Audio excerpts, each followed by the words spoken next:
এটা আমাদের খুবই দুর্গম অঞ্চল। আমাদের আজ সুন্দরভাবে সব কর্মীরা ছিলেন, সমস্ত কর্মীরা, পুরনো কর্মীরা, সব কর্মীরা সকলে ছিলেন। এটা মানে মুনিয়া দত্তের অঞ্চল বলে খ্যাত। এই মাসে শুনলাম 29 জুলাই মুনিয়া দত্তের মৃত্যু দিবস। তাকে সকলে এখানে আসলে রামঘাটে আসলেই মুনিয়ার কথা আমাদের খুবই ছোট কথা। ইলেকশনে দায়িত্ব নিয়ে ভোট বুদ্ধি করেছিল, ভোটের জায়গাটা দেখে যেতে পারছে তখন মারা গেছে, কিন্তু ভোট বুদ্ধি করেছে। কারণ আমি ওর সঙ্গে দুবেলা চোর করে আমাকে ভোটের দিন খাইয়েছিল, টাকা দিয়েছিল বলে মুনিয়া দত্ত।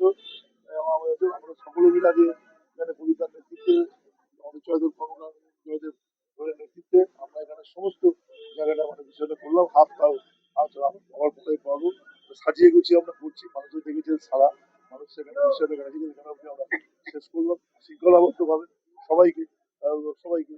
আপনারাও দেখবেন বিজেপি বাইক বাইক মিছিল করছে, বাইক মিছিলের পারমিশন প্রশাসন দেয় না, তাহলে কারা আইন মানছে না মানে মানে এটা এটা দেখতে হবে। দেখ এদিকে আমার নজর নেই, আমাদের মানুষের সালা পাচ্ছি, মানুষের বিষয়গুলো পাচ্ছি। আমাদের এই মুহূর্তে দায় হচ্ছে বাংলাকে বাঁচানো। আমি নিজে মানুষের জন্য কাজ করি, চেষ্টা করছি আরো আরো উৎসাহিতভাবে কাজ করা। মানুষ আশীর্বাদ চিরকাল আমার কাছে পাবেও। যে কটা প্রজেক্ট আমরা নিয়েছি আমি সেগুলো আপনাদের সামনে লিখিতভাবেই দিচ্ছি। সেই জন্য আর বলবো না। মানুষ জানে সারা বছর কাজের সঙ্গে কারা থাকেন, মানুষের কাছে সেটা প্রমাণ আছে। সুতরাং এই লড়াইটা আমি নিজে মনে করি আমি মমতা বন্দ্যোপাধ্যায়ের প্রার্থী, অভিষেক বন্দ্যোপাধ্যায়ের প্রার্থী, তৃণমূল কংগ্রেসের প্রার্থী, সেখানে আমি জনগণের প্রার্থী। সারা বছর জনগণের সঙ্গে থেকে থেকে বিষয়টাকে দেখেছি এবং 5 বছরের বিধানসভার বিধায়কের যে অভিজ্ঞতা সেটাকে আরো আরো বেশি সমৃদ্ধ করেছে। বিজেপি প্রার্থী তিনি আবার অভিযোগ করছেন আপনি রাজারহাটের জন্য কিছু করেননি, শুধু আপনার নিজের জন্য করেছেন।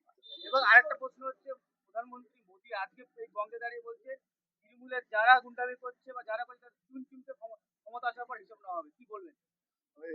মানে উনি জানে না যে এরকম ব্যাপার ব্যাপার কি ভাষায় কথা বলতে হয়। আমরা সেই ছোলে বয়ে ডায়লগ, চুন চুনকে মারব না, এটা ছোলে বয়ে ডায়লগ। কতবার বলবে উনি উনি এই কথাগুলো বলবেন, হতাশার কথা। আর আমাদের যে বিরোধী পার্টি কম বলবো যে উনি রাজার সম্বন্ধে কি জানেন উনি বাংলা ভাষা জানেন না, উনি আমার অঞ্চল সম্বন্ধে জানেন না। এই অঞ্চলে উনি কোনো বিষয়টাকে মানে করেছেন মানে করেছেন সুতরাং সুতরাং ও সব নিয়ে কোনো না, উন্নয়ন দেখতে গেলে ভোটটা হয়ে যাক, আপনারা একে প্রস্তাব দিন, এক গাড়িতে বসবো, বসে উন্নয়ন দেখাবো, ও উন্নয়নকে দেখাবো। রাজারহাটে হাসপাতাল দেখে না, শ্মশান কাটা দেখে না, রাজারহাটে ফায়ার ব্রিগেড করলাম দেখে না, রাজারহাটে প্রতিদিন উন্নয়ন করা দেখে না।